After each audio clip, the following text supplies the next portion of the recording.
All right. Okay, it's 4 minutes after 5 on the 26th of January. I'm calling the meeting to order. All right, if we'll all stand and the Pledge of Allegiance. Pledge allegiance to the flag of the United States of America and to the republic for which it stands, one nation, under God, indivisible, with liberty and justice for all. All right. Roll call. Commissioner Brennan, Present. Commissioner Danford, Present. Commissioner Montgomery, Present. Commissioner Kraselic, Present. Commissioner Smithson. Awesome. Welcome, Angela. Commissioner Mikeland, Here. Commissioner Wood. Here. You have a quorum, Your Honor. Okay. Do I have a motion to approve the agenda? I would like to move that we approve the Approve of minutes. consent agenda. Consideration of the approval. Do I have a second? Second. Roll call. Commissioner Montgomery. So what we're doing now is approving, I'll explain something for the new members. You should have a copy of the agenda as well as a copy of motions at each of your seats. And what we're doing now is approving the consent agenda and the minutes. And they're under, on your motions list, they're under that very first item. So now we're doing a roll call. So the motion and the second have been made. So you're either agreeing or not agreeing to the consent and the minutes being approved from March 31st of 2025. Okay, gotcha. So we'll start once again. Commissioner Montgomery? Approved. Commissioner Danford? Yes. Commissioner Kraselic? Yes. Commissioner Smithson? Yes. Commissioner Wood? Yes. Commissioner Mikeland? Yes. Commissioner Brennan? Yes. Motion passes unanimously. Okay. Moving on. And let me add something though. I've always found that somewhat unfair to individuals that are just entering the commission because they're asked to vote on something that they're not aware of. So, and you know, that's sort of a strange procedural parliamentarian issue. It's like, how do you vote that you're okay with those minutes when you're unaware of what those minutes are? So they're attached on the agenda that was sent out last Thursday. That's why we send that agenda out for all of the attachments to be reviewed before this meeting. And secondly, the city attorney, Joel Stern, does meet with all new members, which he did in November, and I'm not aware of what all he goes through, but my belief is that he does go through parliamentary procedures and the open meeting law.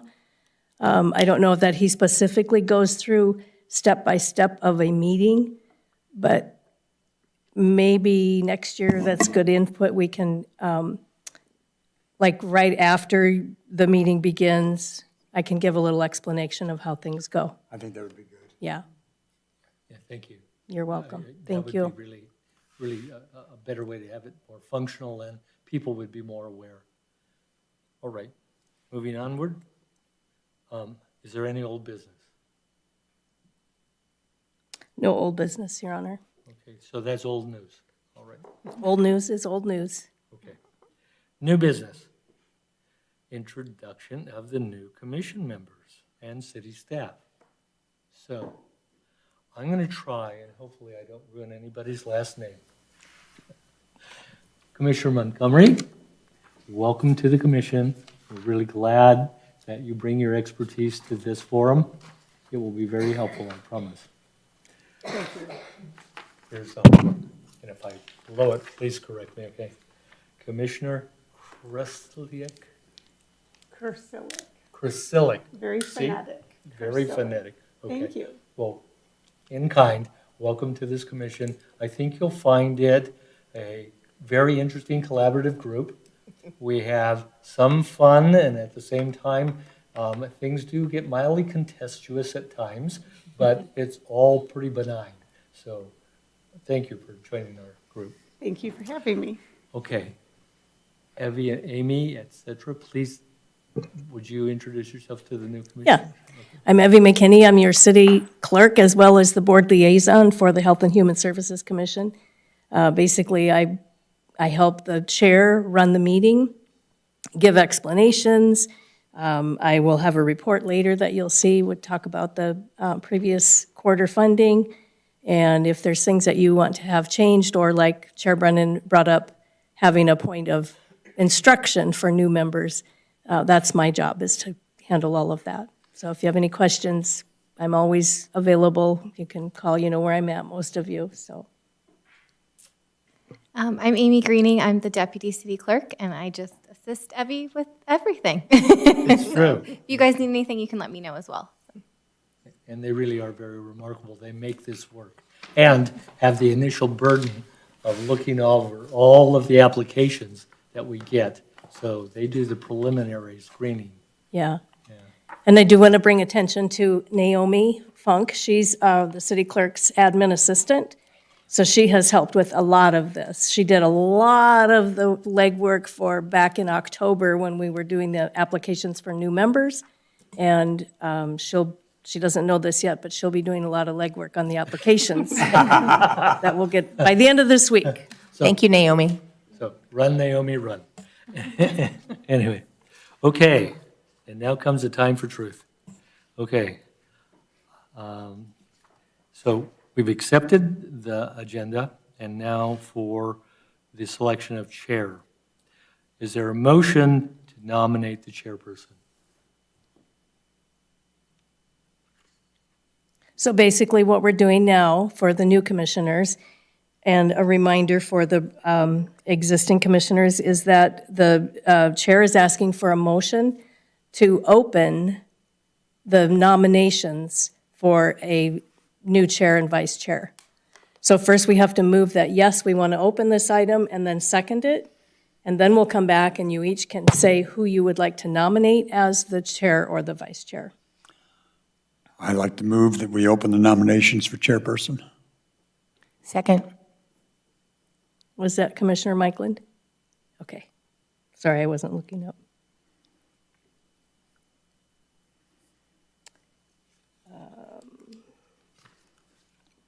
Commissioner Smithson, Yes. Commissioner Montgomery, Yes. Commissioner Danford, Yes. Commissioner Kraselic, Yes. Commissioner Wood, Yes. Commissioner Mikeland, Yes. Commissioner Brennan. Yes. Motion passes.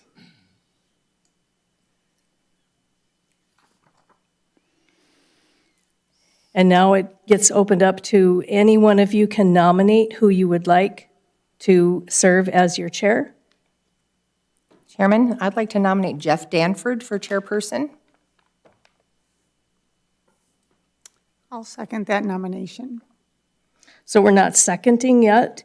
If there's someone that you want, you can you state your name. So Commissioner Kraselic, you would like to nominate Danford as the chair? Yes. Okay, That was me. I got you, Okay, yep. but then I think Elisa Gotcha. seconded it, but I'm going to take that as I think yes. Nomination. a nomination, okay? And I'll nominate Dr. Brennan. Okay.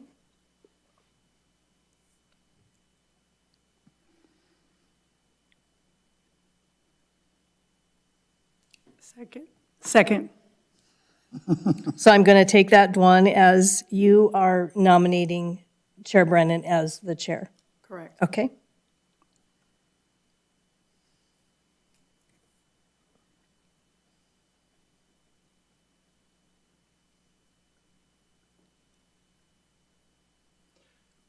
Anyone else? Correct. Are there any other nominations? Okay. Now I'm required to be redundant. It appears that there are no further nominations.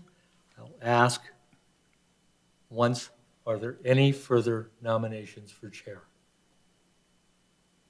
Seeing none. One more time. Are there any other nominations for chair? And the last time, are there any other nominations for chair? Okay. Motion for chair of the Human Health and Services is closed. So at this point, we have a tie. There are 2 for Danford and 2 for Brennan. And we have to open it back up because clearly we haven't made a consensus. Okay. Again, this is for the chair. So in light of the fact that there's a tie for the chair's position, I reopen the nominations. Any commissioner have a nomination? Excuse me, but isn't that for nominations, and then if she closes the process, then we vote? So, Jumping no. ahead here. No, if you look on your motion sheet, when it appears that there are no other motions, Chair Brennan asks for additional nominations, he must ask 3 times. I move that nominations for Chair of Health and Human Services be closed. Chair Brennan asks for a roll call. The first person receiving a majority of votes is selected as the chair. So if we have a tie, it has to be reopened.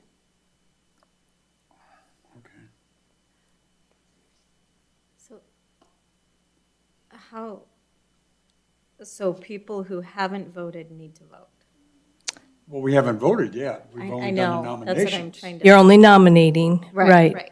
Yeah, So, And you don't When do need we it, you vote? don't need all 7 nominations. but if we're tied, Isn't that where the election comes up? yeah, there's got to be an election. oh, Really, you guys are doing fabulous, so one. okay. If I read this correctly, first he closes the nomination process, and then he asks for a roll call vote on those who are nominated. Okay. I stand corrected. I guess our forms are confusing. My apologies. So, I did. Okay, so the nominating process is closed, and now a roll call vote. Oh, yeah, step 6. Right. Step 6. So we'll vote on Commissioner Danford as chair for our first position, okay? Correct. Okay. Commissioner Smithson, Okay, so,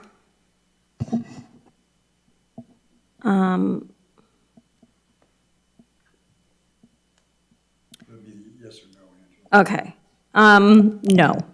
okay? Commissioner Danford, Yes. Commissioner Montgomery, No. Commissioner Brennan, I'm going to abstain. okay?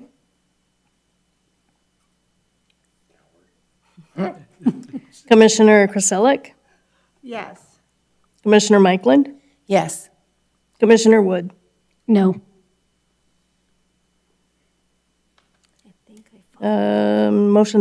Motion fails as at a tie.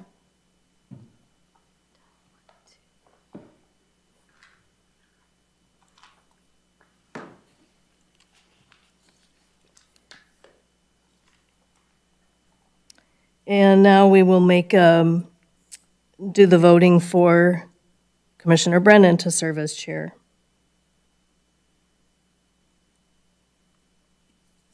Commissioner Smithson, Yes. Commissioner Danford, No. Commissioner Montgomery, Yes. Commissioner Brennan, Present. I'm pleading neutrality. I think it's unfair for me to vote for myself. you're abstaining? You kind of have to. Okay. Yes. Commissioner Kraselic, No.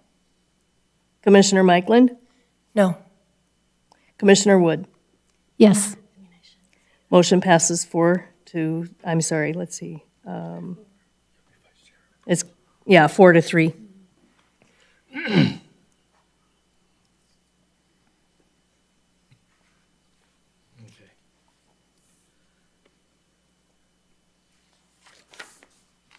Now we're going to go through the same thing for the chairperson. For the, Yes. Vice chair, I'm sorry. Vice I move that Commissioner Brennan be seated as chair of the Health and Human Services Commission.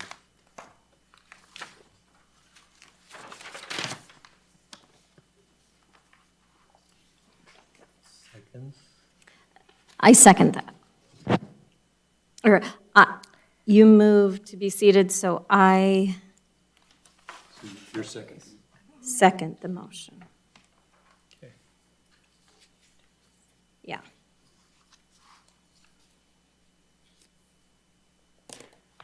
I need one more sheet.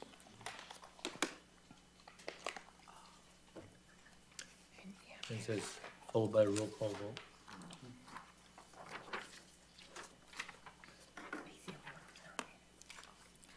So that was Chair Brennan that moved it? Right? Yes. And Smithson seconded it. seconded. I think that this is like redundant to me, isn't it to you, Amy?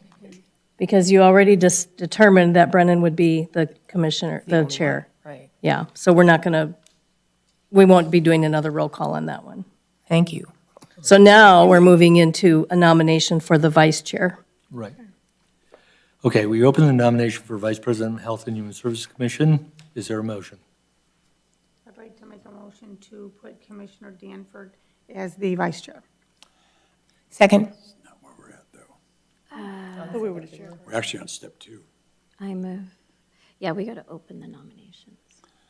Yeah, we open the Yeah, nomination. you did, right? you did. I'll second Yeah. that we open nominations for vice chair. Okay, Yes, yeah. Okay. Commissioner Smithson, Yes. Commissioner Danford, Yes. Commissioner Montgomery, Yes. Commissioner Brennan, Yes. Commissioner Kraselic, Yes. Commissioner Mikeland, Yes. Commissioner Wood. Yes. Motion passes unanimously. Now, Okay, Now you can the nominate nomination. right, people for vice president. okay. The nomination committee, is there a nomination of a commissioner for vice chair? Yes, I'd like to make a nomination for Commissioner Danford for vice chair. Okay. I second that. But a second is not necessary for nominations. You're nominating Yes. Commissioner Danford.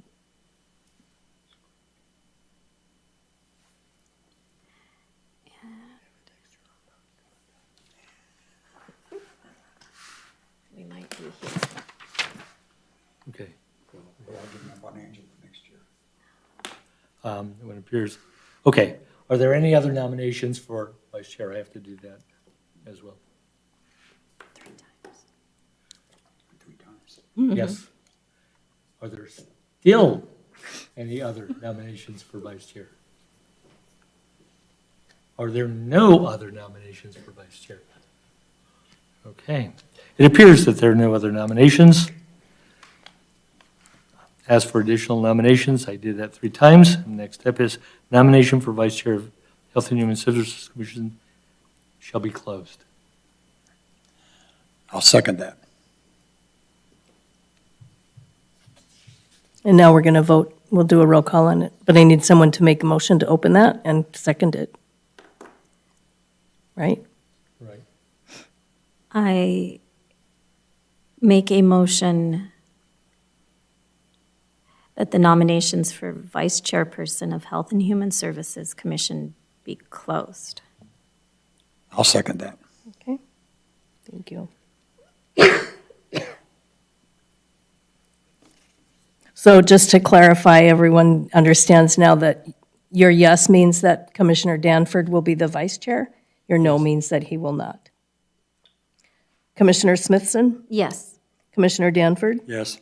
Commissioner Montgomery, Yes. Commissioner Brennan, Yes. Commissioner Kraselic, Yes. Commissioner Mikeland, Yes. Yes. Commissioner Wood. Yes. Motion passes unanimously. Okay. Wait, we got through that. Yeah, you did. So I move that Commissioner Danford be seated as vice chair if he behaves himself. Are you serious? There's strings attached to that? There are. Is there a second? Okay, be seated as the health. Yeah, I- Health and I Human Services make Committee. a motion that Vice Chairperson Danford be seated as Health and Human Services Commission. That could have been worded better, sorry. Not in that order. And then, Okay, I guess we're good. I Okay. seconded it, okay. all right. Let's go back to, let's go Ooh, that only took 24 minutes. yeah, with a lot of abstinences and everything. Yeah, here we go. Okay. All right. So we're on 26.8, which says discussion of fiscal year 26-27 for Health and Human Services Commission applications and funding timeline. Funding applications, and if you wouldn't mind, Evie, I believe will have maybe a larger pool of money available to us this year, or is that not decided yet? I believe the amount is going to be 100,000. I can give you an update that at this point, we've only received 2 applications. Only 2? I mean, they have until what is that? That's 31st, so was that Monday, Saturday. Saturday? Yeah. So they have until Saturday to get the applications. And because it falls on Saturday, we'll probably accept anything through the weekend. And then on Monday, we'll start going through them. Just, checking the criteria that everything is met in the application. At this point, we won't disclose those that we've received the applications from, but that will be discussed at the meeting that comes up in February. So I can go over the timeline, which is in the application. So the little booklet that you each have at your chair has got the application. I think it's the very last clipped together piece. And on page 3 of that application, they're not numbered, but it is, on page 3 is the timeline. I'll give you all a minute to get to that.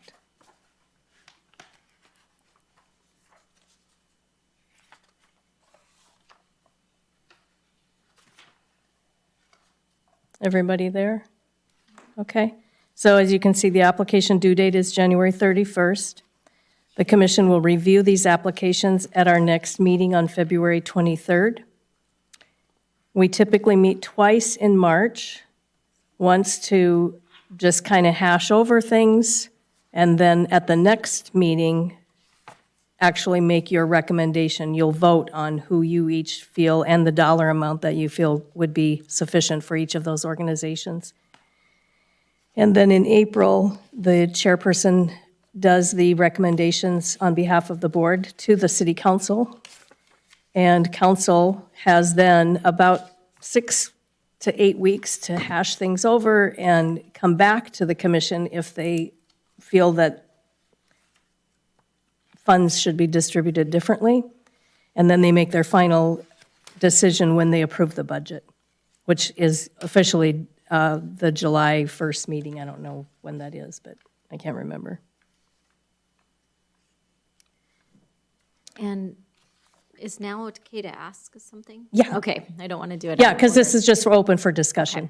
And typically, at our March meeting, they would show up and we ask questions, right? Yeah, Okay. yeah. So I think at the March 9th meeting will be basically the interview of the applicants. And then you'll have maybe 3 weeks. Our next meeting is March 30th, and that's where you will all determine which entities are going to get funding and how much of funding. I have a And- question on the March 9th meeting. That's the night we have our public arts meeting too. Right, we have, so that's an item later in the agenda. It's a different time. It's not at 5 o'clock. Oh, okay. Yeah. It's at 3 o'clock. We ran into this okay. last year, and so we set it for 3 o'clock. Yeah, early bird My dinner. mistake. Yeah, that's okay. So may I ask, how many candidates are typical historically that apply? In the years past, we've had, I think, up to 5. Yeah, so. So having only 2 is a little bit disheartening. But also, it's going to make it so much easier for us. I mean, let's be honest. Yeah. It'll be easier than the chair. What's that? So it'll be easier than trying to vote for chair and vice chair. Yeah, we'll probably do it in less than 24 minutes. Yeah. Oh, I don't know. But We have had as many as 7 since I've been involved. I think the largest year before last was 7. This current year that we're in is 5, which this is probably a good time for me to bring this up. I did get an email from one of those entities, and Begin Again Homes has forfeited their funding for this year. The person that was filling out the forms, basically acting as the secretary, has been called away for family emergencies. And the president of Begin Again Homes owns a business that prohibits her from completing these forms for this funding application. So she just sent an email late last week and informed us that she regretfully has to forfeit that money. So that is $2,000 that will go back into the city's general fund. It doesn't mean that you're going to have $102,000 to distribute next year. It just goes back into general fund. okay. Am I out of line by asking who the 2 applicants we have so far are? We can't disclose that until after the 31st. Cool.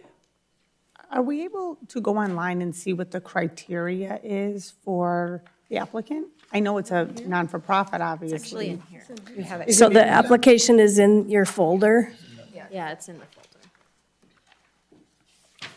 and that's what is on the city clerk's website. Thank you. Yeah. And this is extremely condensed and streamlined. It used to be, 12 or 15 pages.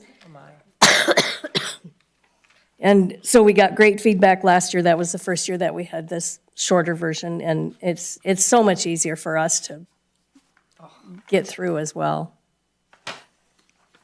Basically, it's a Word document, so they can just, they can do however much they want to put on each item, and if they don't answer it, then we kind of have to set that aside and maybe follow up with them. But so last year, we didn't have any issues with any of them.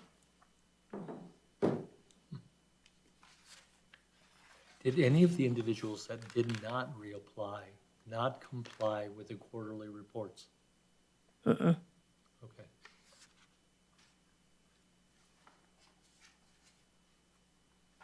Okay. Well then. So now, commission duties.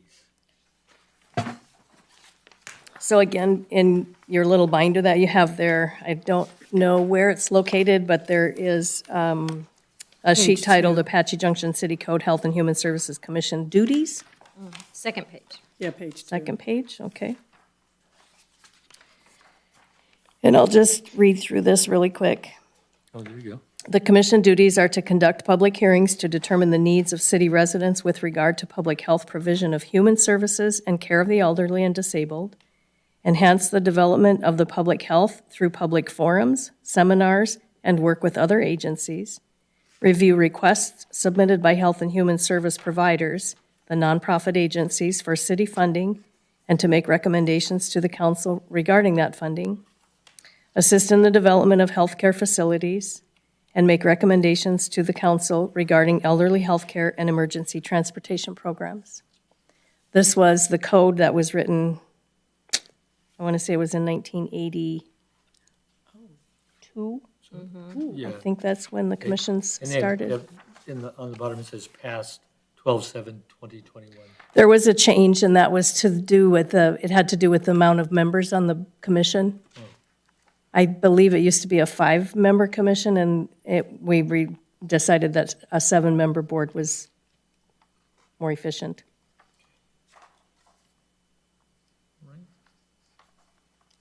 Any questions?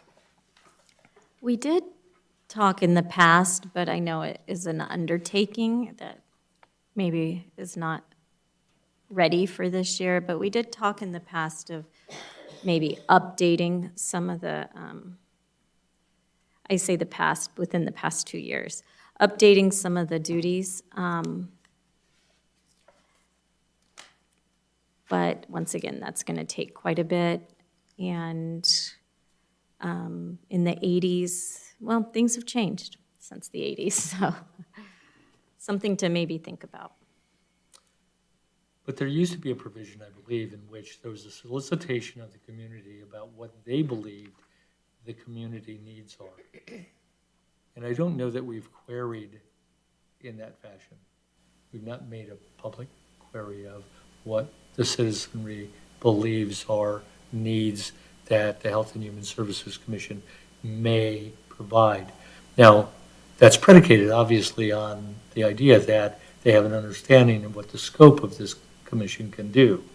And that would have to be defined in terminology that would be comprehensible for everybody. But I think that would be meritorious, and we may have some real revelations about where funding is more sought after in the community, and we're just sort of missing it.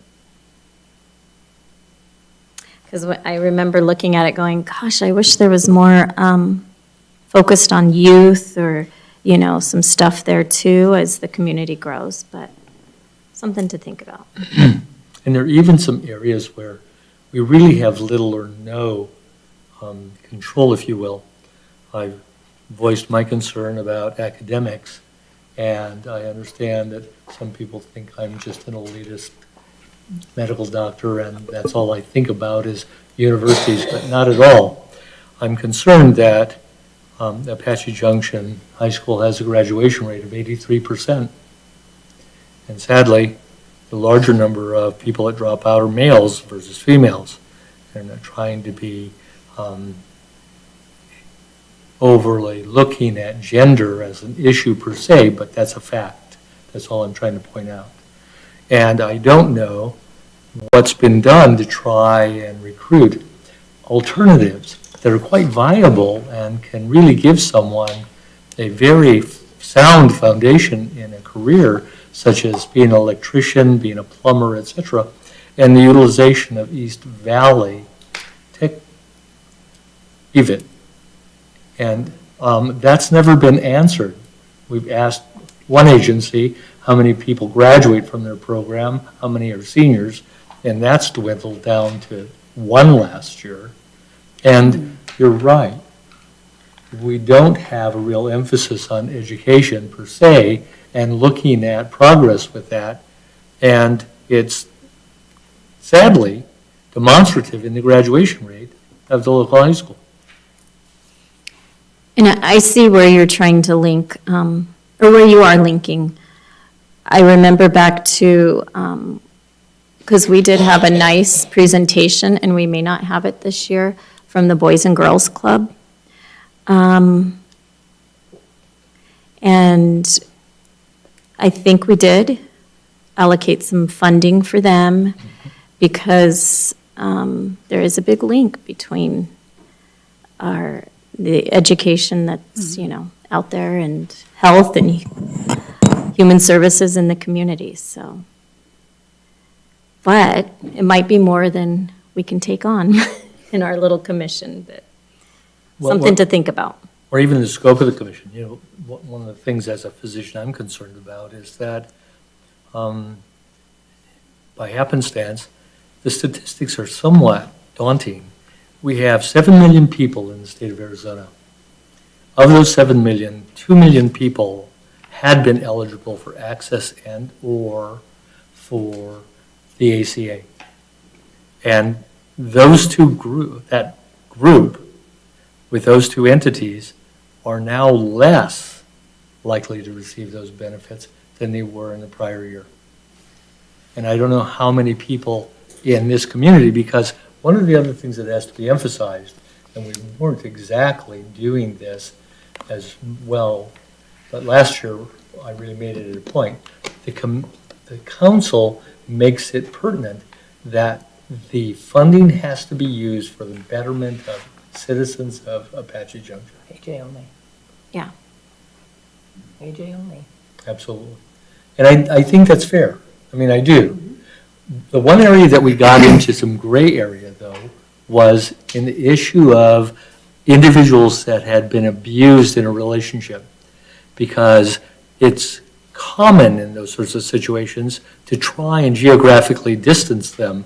And we had sort of a quid pro quo quality with certain entities of the valley where individuals from here could go to the far west side and be safe there and remain relatively anonymous unless it was inadvertently revealed, and vice versa.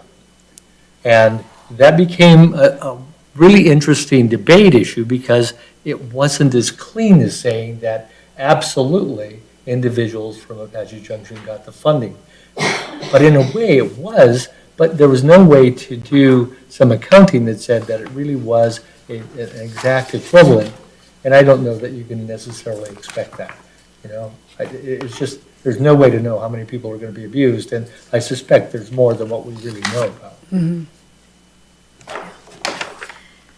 Yeah, we've got a couple things to take note of. And if anyone's noticed, I mean, this is no pitch for any organization, but I was overwhelmed. I have my almost, at least 4 to 5 days a week, I journey from my place to the multi-generational center, and in transit, I pass by the food bank. And on Mondays, it has 4 to 5 lines of traffic in the internal lot, and 1 line of traffic that goes all the way down Superstition, around the corner on Idaho, almost all the way down to Fry's. It is overwhelming to see the mass of cars that are presenting to that food bank. Yeah. Okay. And Chairman, I do want to direct back, though, that those people are not all Apache Junction. That's open to, the criteria is the area. They're not just all AJ residents at the food bank. Oh, okay, okay. And the last point I would have is, as I explained to some other members earlier, I had a real revelation. I had believed that Pinal County had offered free education to any Pinal County resident at the community colleges. But I thought that was only during the pandemic. And there was an individual that's running for an office in Pinal County. So, oh no, that is still in effect. And I don't know that that's widely publicized. That's a real advantage, economically and otherwise, to be able to get minimally an associate arts degree. That's half of your 4-year degree if you're going to go on. But on top of that, for a 2-year RN, that's a full degree. And it lends to the possibility of making a very reasonable wage. Is it phenomenal? No. But I'll tell you, starting wages for a hospital RN is $60,000 a year. Okay. All right. When selecting the monies for the nonprofits, is there particular things that we're looking at? Or do we have like certain programs that we want to highlight each year? Like maybe 1 year is suicide, maybe 1 year is bullying or things like that? Or we just look at each individual nonprofit and make a decision? We typically look at the applications that come in, and then we decide among ourselves, 1, if they get money, and 2, how much did they get out of that pool. Okay. And one of the criterias that we really looked at, even more so last year, was, are they servicing residents in Apache Junction Okay. for the most part? Correct. Yeah. Thank you. Like Commissioner Michael mentioned that the food bank does serve people from other communities, but what is their main focus? Their main focus is feeding people in Apache Junction. And other organizations may service people from all over the area without really any regard to where they come from. Okay. So we try to focus on that, because we are here to try to help the people in our community. Correct. And when he presented from the food bank, something that stood out was that they were trying to do the backpack things with the kids Right. in the schools here. So that was good to hear. That was my That's my sweet favorite spot. That program was, there, yes. yes. Backpack program for the kids was amazing. Yeah. I'd love to see that, maybe, who knows, but I'd love to see that expanded. Well, unfortunately, we only have $100,000 to disperse. This would be a lot easier decision if we had half a million to disperse. So is it With only two if we only have two applications, it does make it a lot easier than it has in the past. So, but this presents another issue, because last year, we really gave some dispensations to people that hadn't, in a timely fashion, presented their documentation. Are we going to have a fine line, or are we going to have, because of the two applicants, are we going to be a little more generous with leeway about that if someone comes in last minute with information? I mean, obviously, it's got to be somewhat reasonable. I would hope that we would say that because we're planning on having a meeting on the 23rd in which we'd look at applications. On the 9th, we're going to have interviews. And by the 30th, we're going to decide. We went to the last moment, literally, in interviewing two organizations. And I thought that was generous of you all to allow that, and this commission to allow that. And it was somewhat fruitful for them. They didn't get exactly what they wanted, but they got some. And I would be very intrigued to see how they used that, because in some ways, it's sort of a benefit and a curse, because it was a very small amount, relatively speaking. It was about $2,000. And I just didn't know how far that was really going to go. But anyway. Was there explanation as why they had a late application? I don't think it was the late application, it was presenting their information to us. They came the next week. Yeah, And I think we already know how one of them used it. They weren't able to. exactly. So we got Yeah. the 2,000 coming back, I think. I don't know, Yeah. just drawing. Yeah, the application due date is the 31st. But again, because it falls on Saturday, if somebody submits one on Sunday, they're going to be submitted to the HHSC email, and we will accept it when we come in Monday morning. I believe that the two agencies that Dr. Brennan is referring to were not able to come to the first meeting in March, and so we extended grace and let them come to the second one. I believe they both had been prior nonprofit requests, and I guess we thought things would be different, but, We had one unfortunately, it other didn't one work in out. which we had extended the possibility of a not in person, but a telephonic interview. And they apparently didn't opt to do that. That is correct. It was, Customarily, do we try to give everybody that applies, meets the deadline of application, submits the proper documentation, something? Is there been years where an applicant meets the criteria and they have not been awarded any amount? Yes, Yes, there is. there have been. And that's part of the discussion process that we take place in. Okay. In here, we usually have several rounds of voting on it. In the past, what is the average amount that has been allocated to the nonprofits? It depends on how we end up deciding. Some of them have gotten as low as 2,000, some of them have gotten as high as 60 or 70,000. And Is how much they ask 100,000 for. average? 50 Well, something. 100,000's what we have for all of them. Okay, Yeah. And we have to divide, first we have to determine who we want to give money to, and then out of those people, how much of that $100,000 do we give to them? And then we vote on it. And they put in their application how many people they'll be servicing in Apache, they try and get pretty specific. And then they ask for a certain amount. okay. And then we kind of go off those numbers.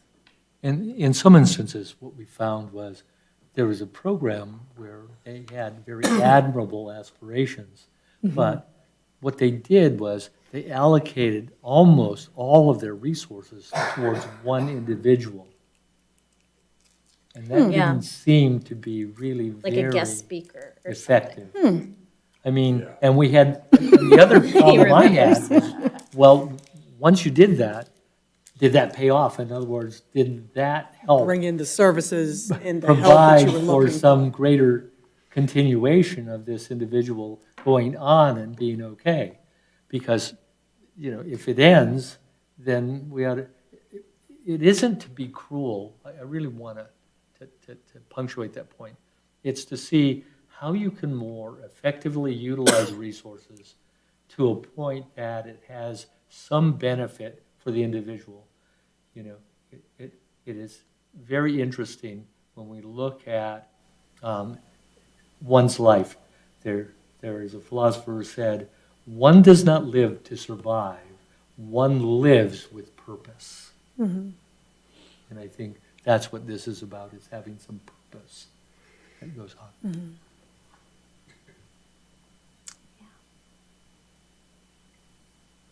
So once we make our decision, does this go before city council for a final vote? Yes. Yeah. So on the timeline,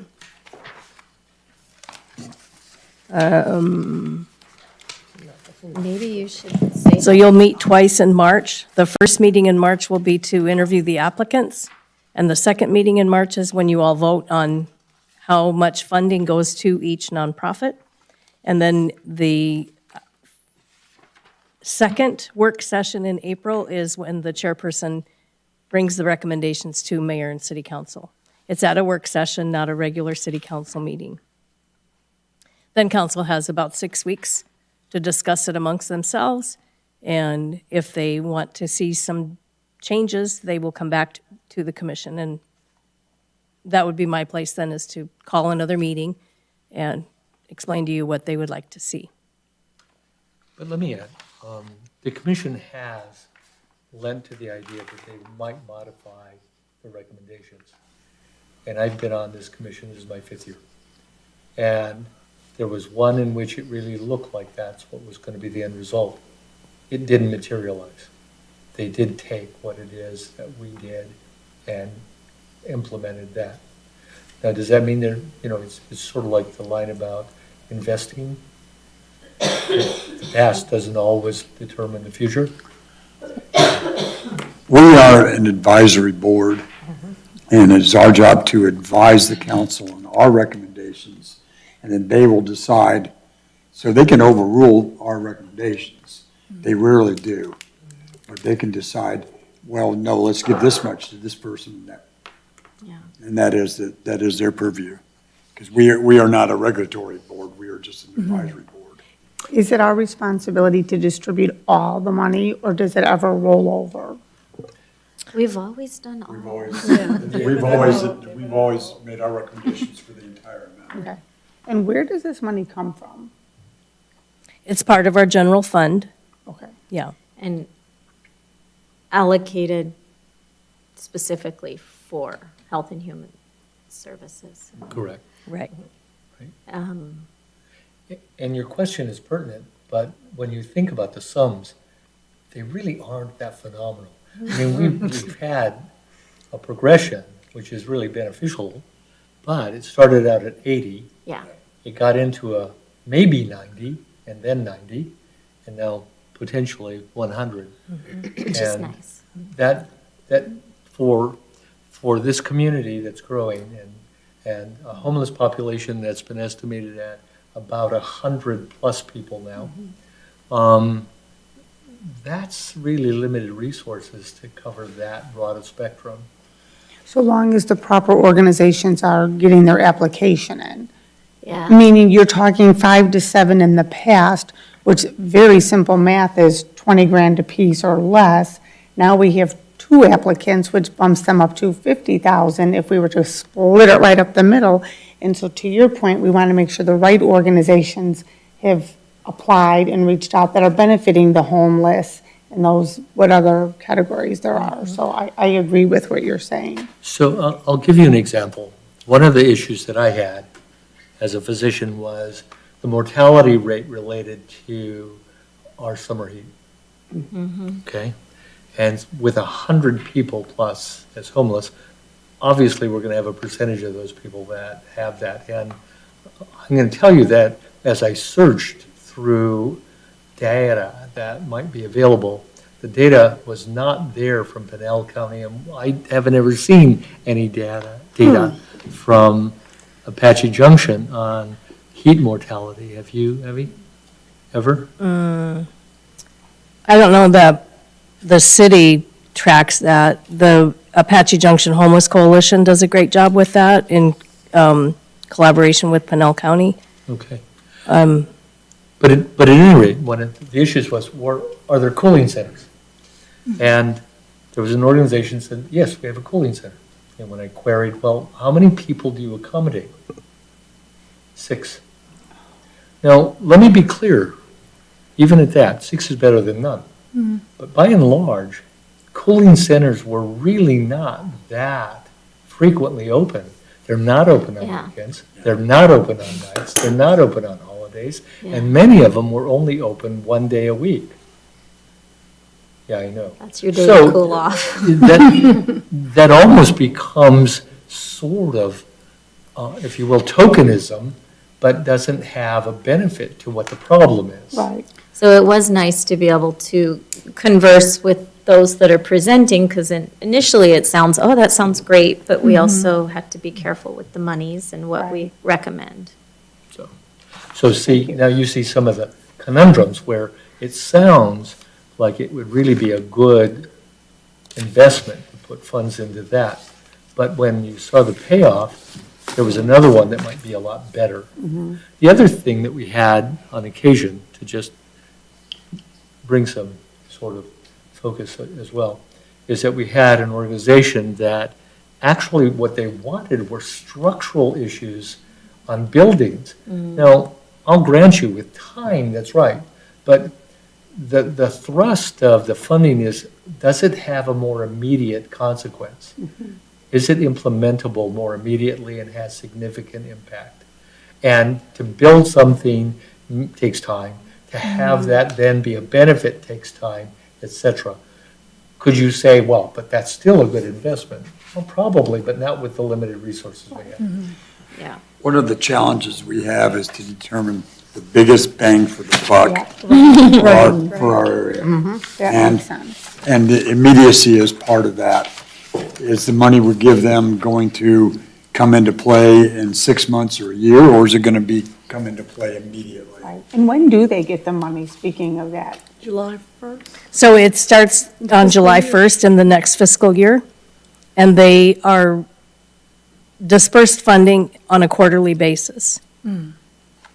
And so So if do we they give them meet, like a big check? No, not for the full sum. It's a quarterly dispensation. I was referring to size of it. Oh. Where you hold the big check up and we all stand behind it and take our pictures. the- You and can gift it if you them. want to. the I think it'd be pretty publishers. cool to have a big check. Even if it's for quarterly, I mean, I think that's good PR. Big It might checks. build up for future applicants and Right, stuff, get them too. excited. There's money here, and to think that there's only 2 applications and all the need, I bet we could go up and down this road 4 times and each come up with a different group of people or sector that needs help. And to think that only 2 have applied is just strange to me. That's really not a bad idea to get some publicity for it. We've never done it in the past. We do our job here, we give it to the city council, and then a couple months or weeks down the road, they make a decision. Yeah. I think some publicity for it would be a great idea, because it might give somebody else the idea, whoa, why don't we apply? There's money out there. Yeah, I think that's a good idea. Attach it to, like, especially maybe for that first one, although it's July in the heat of the summer, but something like that. It's Well, air you could even conditioned have in it- here. You could have it in the Yeah, chambers here. Yeah. yeah, we don't I have to think- go outside. I think that's a great idea.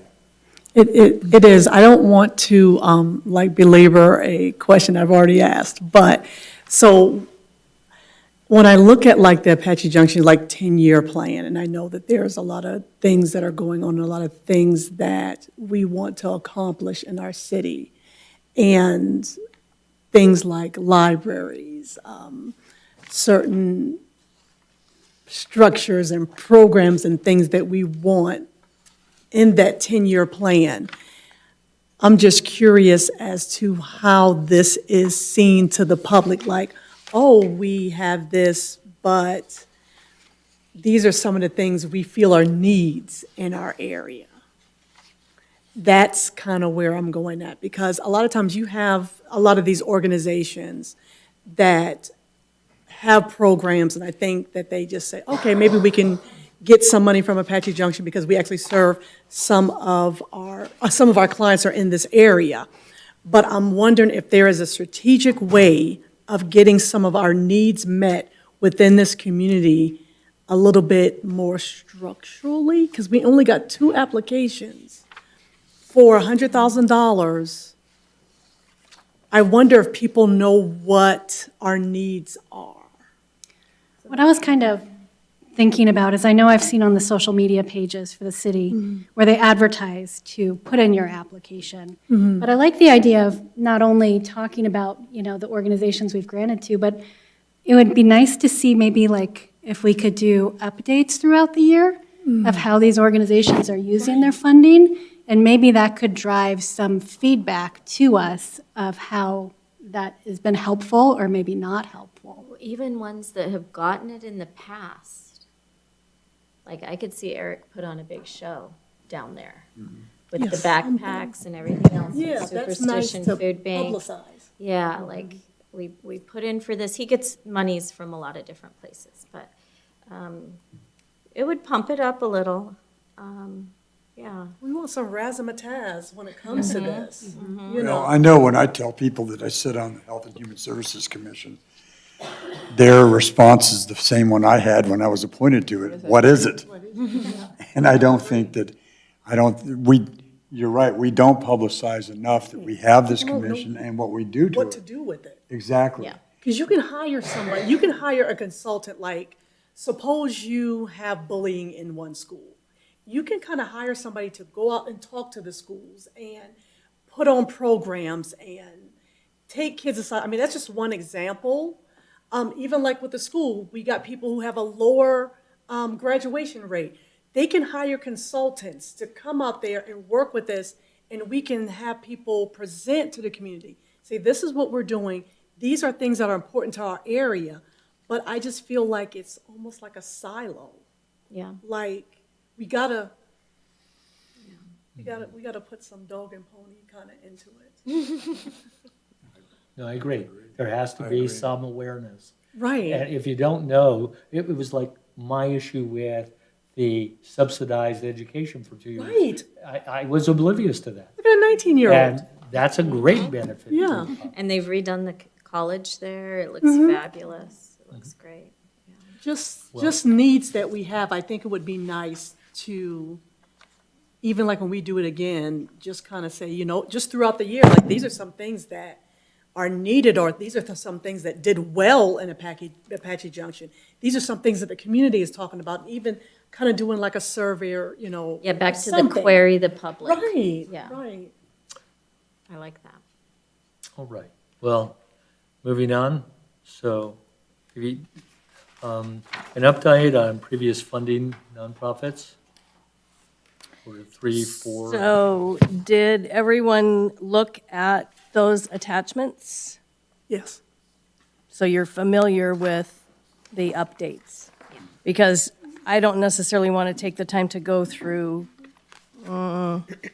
there's several reports. We have quarter 3 from last year, which is January, February, March.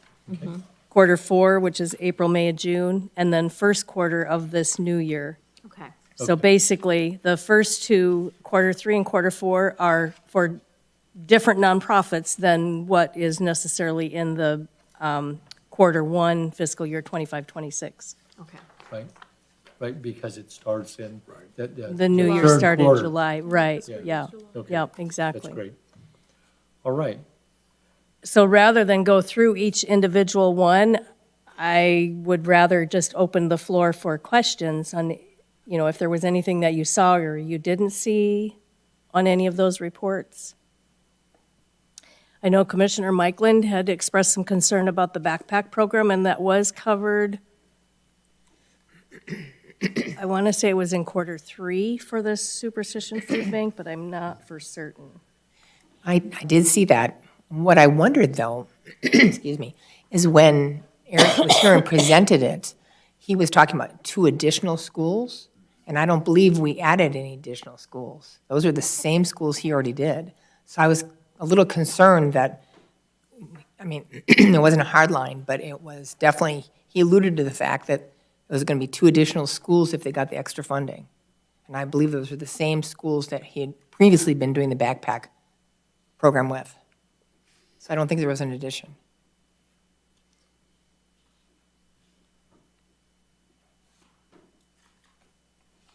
So they did add Peralta Trail.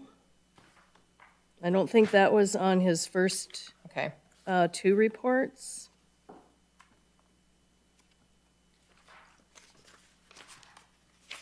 And I'm sorry, but I don't remember off the top of my head. Was the other one Avalon? It was Avalon. Yeah. It was, he had talked about maybe for the first time doing a charter. So, and I was kind of excited about that, because that's territory that we haven't really been, and the charter schools have just as much need with the children who need to be fed on the weekend. But Apache Junction has what, 1 charter school? How many? No, No, we got several. many. Avalon and Imagine and, I think there's a couple more than that, too. those are just, I know they're building one behind Radiance, but that won't open until November. That'll be a weird time to open this. Yes, it's, yeah, I think it says November. Well, that's okay. Excuse me. I'll just pursue with Eric when he comes up to see if we can't get Avalon or some charter schools added then this next time. So it gives me something to work on. All right. Moving on to meeting times, locations, and places and purpose. We've sort of covered it already. Tentative meeting for the Health and Human Services Commission to be held at 5 p.m. on February 23rd of this year. On March 9th, however, it moves to 3 o'clock, so as not to conflict with a subsequent meeting at our time. And then on the 30th, it returns back to 5 o'clock, and that is in the city council chambers here. And then in April, as chair, I then present to the city council our recommendations and the rationale for those decisions. So I do have one additional comment to make on this. The week of February 19th through the 25th, we are having new audiovisual equipment installed in here, and so this meeting room is going to be off limits. So we will be meeting for that February 23rd meeting in the executive session room, which is still here at City Hall, but it's upstairs near the city manager's office. So when you read the motion, please read the motion as written, because we need to publicly notify that this meeting is going to be held in a different location. How do you get upstairs? We'll guide you. We'll just ask that you come to the city clerk's office, and then when everybody is here, we'll go up as one group. Okay. Yeah. And it's called the executive. Executive session room? And that's open to the public, correct? It does have to be open to the public. Right? Yeah. Not just televised, but I mean, literally, the public can show up. Yes, Which is exactly. kind of interesting that this is open to the public tonight, and they've all been fasting so much they've vanished. Not here. All right, So we had to make a motion. Right. right.